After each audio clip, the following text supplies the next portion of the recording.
사도 바울은 그의 글에서 예수님 믿는 신앙인들을 달리기 선수로 묘사하고 있음을 볼 수가 있습니다. 고린도전서 9장 24절 말씀에 보면 바울이 고린도 교인들에게 말합니다. 고린도전서 9장 24절 함께 봉독하도록 하겠습니다. 고린도전서 9장 24절입니다. 운동장에서 다름질하는 자들이 다 달릴지라도 오직 상을 받는 사람은 한 사람인 줄을 너희가 알지 못하느냐. 너희도 상을 받도록 이와 같이 다름질하라. 아멘. 당시 고린도 교인들이 잘 알고 있는 운동 경기 중에 달리기를 예를 들어서 이 사도 바울은 권면하고 있습니다. 하나님의 나라 상급을 받도록 다름질해라. 우리는 이미 구원으로 승리했지만 상급은 별개다. 그날 우리 그 마지막 그날에 주님 앞에 섰을 때 썩지 않을 영광의 면류관을 받도록 달려라 라고 고린도 교인들에게 권면하고 있습니다.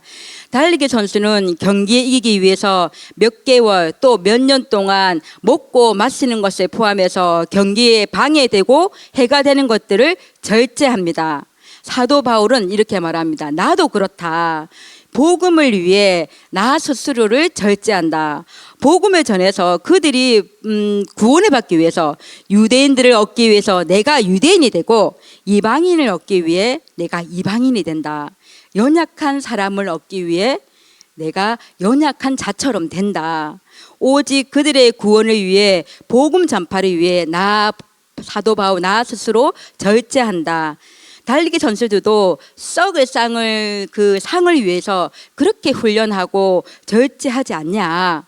너희들은 썩지 않는 면류관 상급을 받을 수 있도록 달려라 라고 권면하고 있습니다.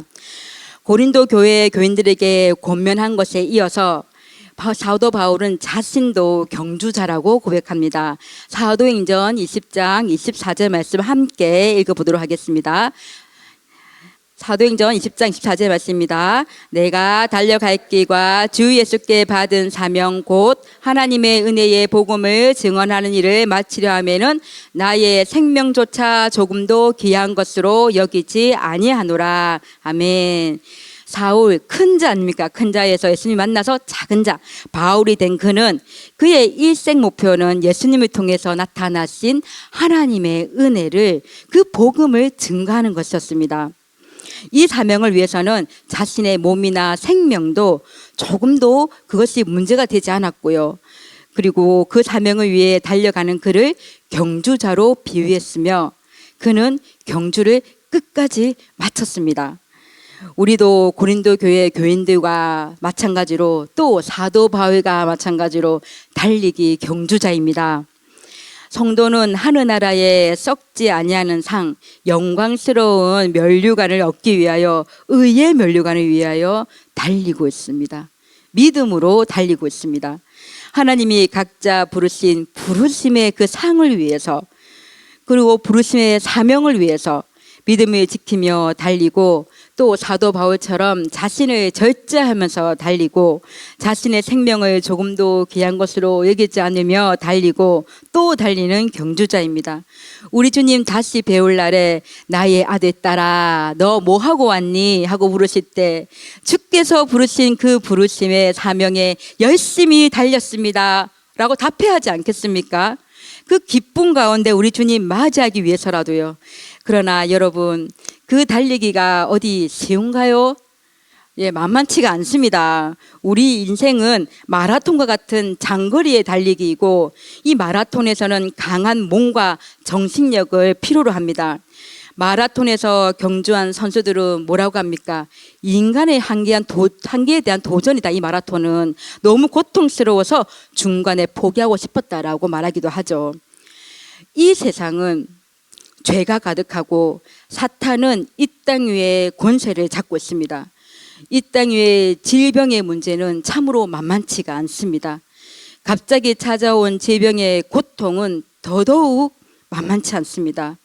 매일 엄습해오는 육체의 고통은 우리로 두려움 속에 가게 합니다. 가족을 생각하면 눈물 많이 나오고 알 수 없는 미래를 향한 염려와 걱정 속에 놓이게 됩니다. 고통, 두려움, 걱정, 근심은 우리의 믿음을 의심하게 만들고 우리 안에 있는 하늘나라에 대한 소망을 흐리게 합니다. 나그네 인생으로 이 땅에 발을 딛고 살아가는 성도들에게 고통과 근심과 걱정은 참으로 떼어내기 힘든 나의 반쪽과 같습니다. 어디 그뿐입니까? 세상을 살아갈 때에 악한 것에 다름질하는 우리의 죄의 본능도 그 한 몫을 합니다. 먹음직하고 보암직하고 탐스럽게 할 만큼, 지혜롭게 할 만큼 탐스러워 보이는 그것에 우리의 눈과 귀가 또 마음이 쏠깃해지고 향해지는 것이 우리의 본능입니다. 이렇게 우리는 세상과 싸워야 하고 또 사탄과 싸워야 하고 자기의 자아와 싸워야 하는 만만치 않은 세상에 살고 있습니다. 결코 쉽지 않습니다. 그렇다면 우리의 경주는 이미 패배한 것입니까? 그렇습니까? 그렇죠. 아닙니다. 왜 그렇습니까? 우리의 싸움은 혼자서 하는 싸움이 아니기 때문입니다. 우리 주님이 사망 권세를 이기시어 부활하셨고 임마누엘 지금도 우리와 함께 하시고 또 그런 주님이 지금도 우리를 위해서 하늘 보좌 위에서 우리를 위하여 중보하고 계시기 때문입니다. 보혜사 성령께서도 우리의 연약함을 아시고 우리를 도우십니다. 연약한 우리 육신의 그 무거운 그 짐들을 나누어서 들어주십니다. 어두운 가운데 빛 되신 주님, 그 진리 가운데로 우리를 인도하신 분이 바로 성령님이시기 때문입니다. 하나님의 뜻에 따라 말할 수 없는 탄식으로 오늘도 우리를 위하여 간구하신 분이 바로 성령님이십니다. 이렇게 우리는 혼자가 아님을 늘 기억해야 합니다.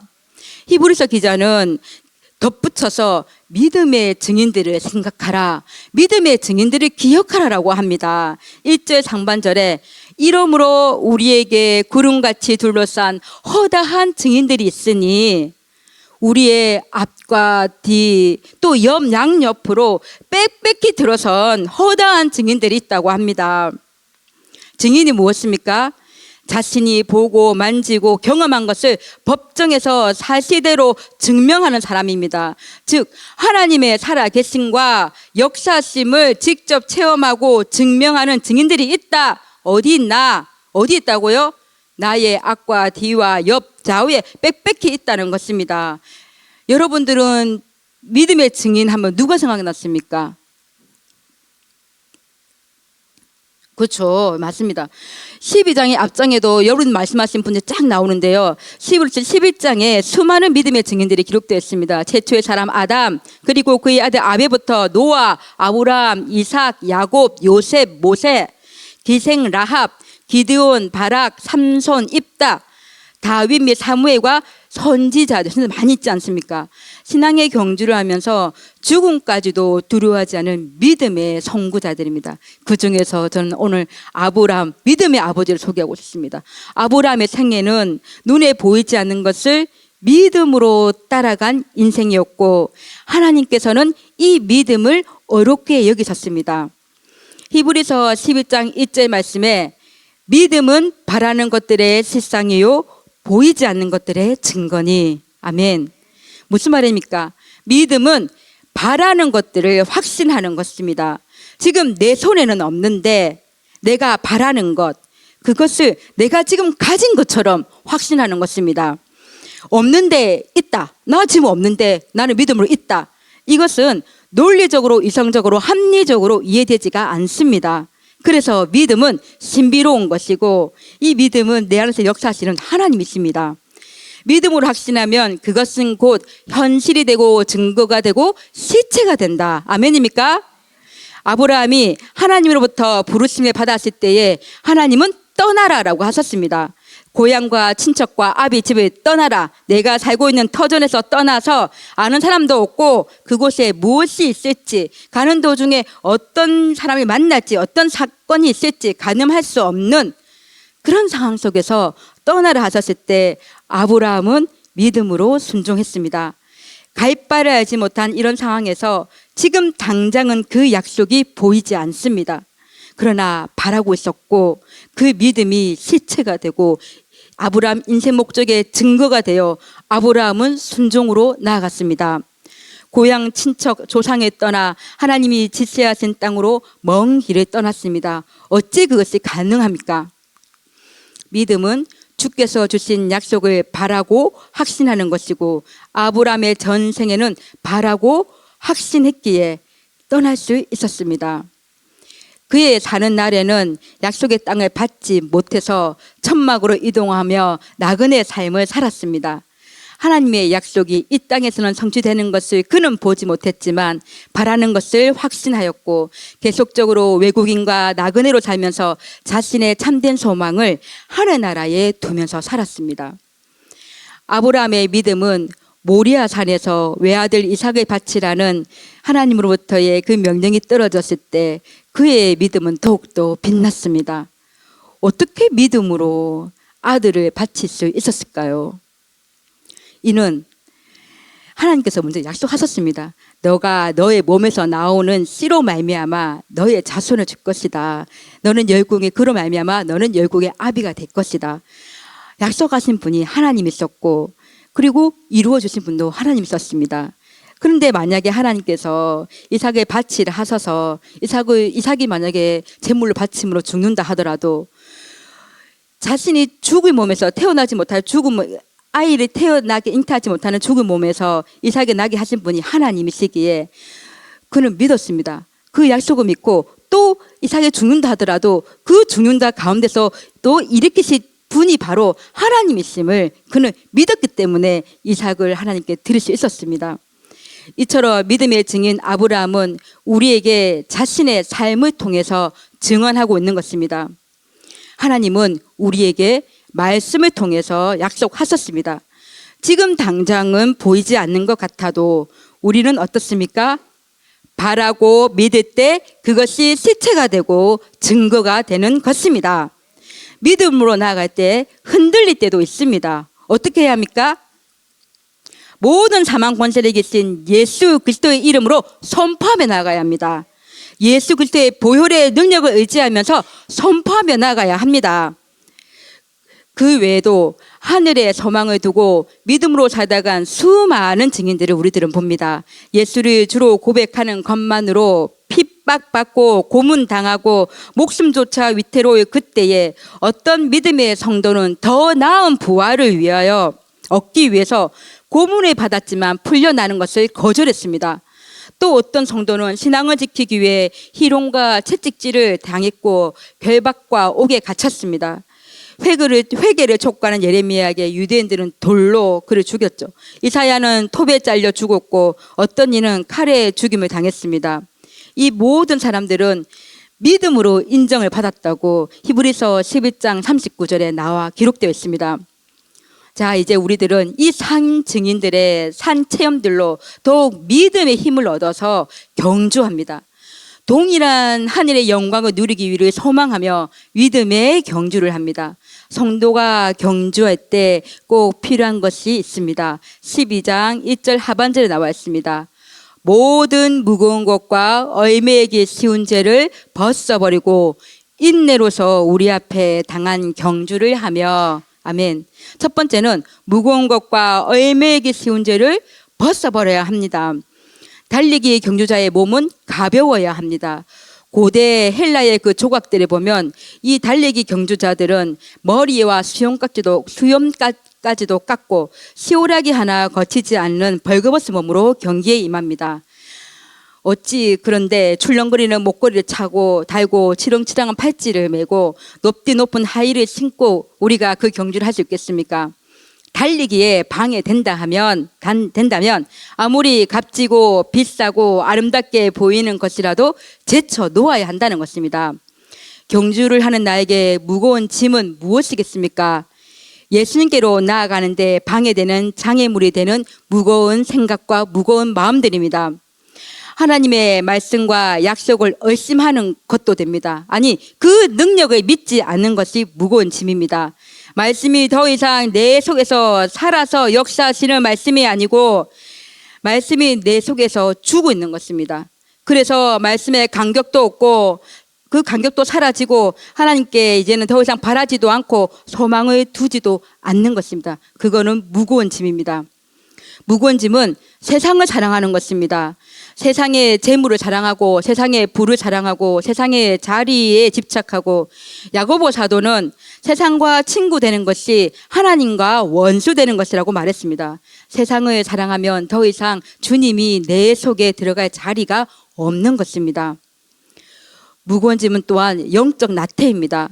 나태는 신앙의 활력을 잃게 합니다. 침체에 빠지게 하고 회의에 빠지게 하며 영적 그 침체에 더 이상 헤어나오지 못하게 하는 것이죠. 경주에 이처럼 방해되는 요소들은 단호히 제거해야 합니다. 제거하지 않으면 곧 주저앉게 된다는 것이죠. 그럼 쉽게 얽매이는 죄는 무엇일까요? 자, 한번 상상해 봅시다. 우리들이 깊은 밀림에 있습니다. 밀림에서 우리 다 같이 동그랗게 둘러앉아서 모닥불을 피우고 있습니다. 모닥불을 쬐고 있는 우리 주위에, 그러한데 주변에 맹수들이 침을 흘리면서 우리를 잡아먹을 기회를 노리고 있습니다. 맹수들은 누구를 먹잇감으로 가질까요? 우리들 중에서 가장 경계심을 늦추는 사람에게 달려들고, 경계를 늦춘 그 사람은 맹수의 먹잇감이 될 것입니다. 우리 주변에는 각종 죄악들이 사자처럼 엎드려서 기회를 엿보고 있다는 것입니다. 우리를 유혹하고 함정에 빠뜨리려고 합니다. 한번 빠지면 우리는 먹잇감이 되어서 헤어나오기가 힘듭니다. 이것이 또한 이 얽매이기 쉬운 죄가 교만, 나태, 의심이 될 수가 있고요. 또 중독이 될 수도 있고, 우리에게 일어나는 분노가 될 수도 있고, 탐욕, 질투가 될 수도 있습니다. 이처럼 신실하신 하나님을 바라보지 못하게 하는 것은 어떤 모양이라도 떨쳐버려야 한다는 것입니다. 하나님을 바라보지 못하게 하는 무거운 것과 얽매이긴 쉬운 죄들이 내 발에 채꺽채꺽 채운 쇠고랑처럼 무겁다 할지라도, 또 내가 어둠 속에 둘러싸여 있는데 그 공간에 작은 구멍 너머로 빛이 보입니다. 그 빛이 보이기 얼마나 힘듭니까? 그 힘든 속에 거한다 할지라도, 아니면 이미 이것이 나의 것이 되어버려서 이제는 그것을 던져버리기가 너무 힘들다 할지라도 우리는 떨쳐버려야 하고, 예수 이름으로 떨쳐버리고 성령의 능력으로 떨쳐버리고, 그러고 신앙의 훈련과 단련을 통해서 이겨나가야 할 것입니다. 두 번째는 실전 경주에 임할 때 우리는 인내로서 임해야 합니다. 인내는 괴로움이나 어려움을 참고 견디는 것을 뜻합니다. 장거리 신앙 경주에 있어서 인내는 꼭 필요합니다. 더욱이 신앙의 마라톤은 항상 좋은 날에만 달리도록 되어 있지 않죠. 달리다 보면 비 오는 날이 될 수도 있고 눈이 오는 날이 될 수도 있습니다. 영혼의 겨울, 추운 겨울만 같은 그 날이 계속적인로 된 날이 올 수도 있습니다. 눈물의 골짜기를 우리가 지나가야 할 때도 있고요. 다음날 내가 눈을 떴는데 그 날이 저주스러운 날이 될 수도 있습니다. 영과 육이 너무나 무더워서, 영적으로 무겁고 무더워서 탈지된 상태에 달할 때도 있습니다. 하나님이 살아계신다면 왜 이러한 지경에서 나를 헤매게 하는가 절규하고 싶은 경우도 있습니다. 오늘 말씀 일할 때 어떻게 하라고 하십니까? 인내하면서 달리라고 공고합니다. 인내란 참는 것입니다. 참고 견디어낼 때는 뚜렷한 삶의 목적과 소망이 없이는 금방 지쳐버리고 포기해버리고 맙니다. 우리의 경주는 처음에는 독수리가 나는 것처럼 빨리 갈 때도 있고요. 또 다름질해서 갈 때도 있고, 걸을 때도 있고, 힘들어서 기어갈 때도 있습니다. 그러나 열심히 참고 걸어가는 사람은 마침내 목적지에 도달할 수 있습니다. 이렇게 우리가 믿음의 인내로 경주할 수 있는 것은 경주에 참여하여 영원한 상을 얻으신 예수님을 바라보기 때문이며, 나 혼자 하는 것도 아니고 나의 힘으로 경주하는 것도 아닌 성령께서 도우시고 함께 해주시기 때문입니다. 그래서 히브리서 기자는 12장 2절에 믿음의 주요 온전하게 하시는 이인 예수를 바라보자 라고 합니다. 예수님은 우리의 믿음을 시작하게 하신 분이시며 우리의 믿음을 마침내 온전하게 하신 분이심을 고백합니다. 예수님은 십자가의 환난과 고난 속에서 그 믿음을 시작하셨습니다. 또한 부활하심으로 그 믿음을 온전하게 하신 하나님의 아들이심을 믿습니다. 예수님은 더 이상 십자가에 달리신 연약한 분이 아니라 하늘의 보좌를 펴시고 온 세계를 다스리시는 생명의 주 됐습니다. 이제 하나님은 그의 아들 예수 그리스도를 통하여 아직 믿음의 경주에 진행 중인 우리들에게 진정으로 증언하고 계십니다. 허다한 증인들의 대표자 되신 예수 그리스도 부활하심을 통하여 더욱 담대하게 우리에게 증거하고 있는 것입니다. 11장의 믿음의 사람들은 믿음으로 말미암아 증거를 받았으나 약속된 것을 받지 못했다고 기록되어 있습니다. 즉 구약의 백성으로 예수 그리스도를 직접 경험하지 못했지만은 그들은 그것을 준비하는 자들로 믿음으로 살았던 경주자입니다. 하지만 오늘날 우리들은 십자가를 참으시고 다시 부활하신 그 예수님을 증거로 받았습니다. 죽음 가운데서 새 생명으로 예수님께 입히셨던 하나님은 오늘도 그분의 약속에 자기의 인생 전체를 걸고 다림질하는 이 믿음의 경주자들을 결코 실망시키지 않습니다. 그것을 믿습니까? 결론입니다. 성도님들, 우리의 믿음의 경주는 아직 진행 중에 있습니다. 우리가 신앙의 마라톤을 하면서 지쳐 주저앉아 버리고 싶을 때라도 낙심하지 않는 것은 우리의 신앙생활에서 외로움과 쓸쓸함을 느낄 때가 있어도 홀로 외롭거나 고독하지 않음은 혼자서 또는 혼자의 힘으로만 경주를 하는 것이 아니기 때문입니다. 구름같이 둘러싼 허다한 믿음의 증인들이 내 양옆, 내 앞뒤 빽빽히 증인이 되어 증명하고 있고요. 또 우리가 신앙의 다름질에서 고통스러울 때가 있어도 인내할 수 있는 것은 믿음으로 더 큰 고통들을 기쁨으로 견디면서 승리한 수많은 이 증인들 때문임을 고백합니다. 또한 성령님이 도우시고 예수님이 함께 하심을 기억하고 믿음으로 선포하며 나아갑시다. 성도님들, 우리의 믿음의 경주는 아직 진행 중에 있습니다. 신실하신 하나님을 바라보지 못하도록 하는 모든 무거운 것과 얼매기 쉬운 죄들을 벗어버립시다. 그것이 절망이든 육적인 아픔이든 고통이든 교만이든 나태이든 그 무엇이든 예수의 이름으로, 예수의 보혈로 그 이름을 선포하면서 던져버립시다. 그리고 예수 그리스도와 함께 그 기쁨을 함께 누리면서 끝까지 참고 견디며 인내하며 달려가기를 소망합니다. 성도님들, 우리의 믿음의 경주는 아직 진행 중에 있습니다. 오직 예수 그리스도만 바라봅시다. 그분이 우리 경주의 목적지입니다. 믿음의 창시자요 온전케 하신 하나님 아들이신 예수 그리스도 그 한 분만의 표대로 삼고 경주합시다. 수많은 믿음의 증인들이 그랬던 것처럼, 바울 사도가 그랬던 것처럼요, 예수 그리스도에 대한 소망을 견고히 잡고 경주하기를 소망합니다. 피곤하죠? 지쳐있죠? 오직 믿음으로 성령님의 힘입어 나의 피곤한 손을 일으켜 세우고 나의 연약한 무릎을 일으켜 세우고 나의 저는 다리를 어그러지지 않게 해서 예수 그리스도 한 표대만을 향하여 달려가는 경주자 되시기를 진심으로 소망합니다. 기도하겠습니다.